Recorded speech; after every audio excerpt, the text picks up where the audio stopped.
प्लास्ट पड्काइ ल ल ल तिमी उले एक मात्रै हान न दुई हामी हान्छ के पैसा मोबाइल सोबाइल पनि खोजिहाल्छ ल ल ल जे छ त्यही है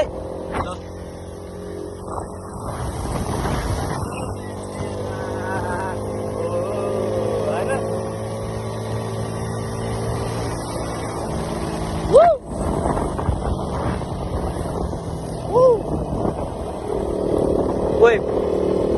राउन्ड हेर न ब्याकग्राउन्ड माथि दामी आछ है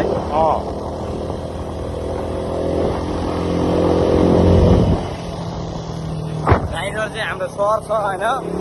मस्त भइरहेको छ दुईटा बजारमा खाना किनेर घुमिरह हामी होइन आज दसैँ हो अनि पहिला आएको चाडमा बिहानमा चाहिँ दामी आएकै अरू भने त्यही हो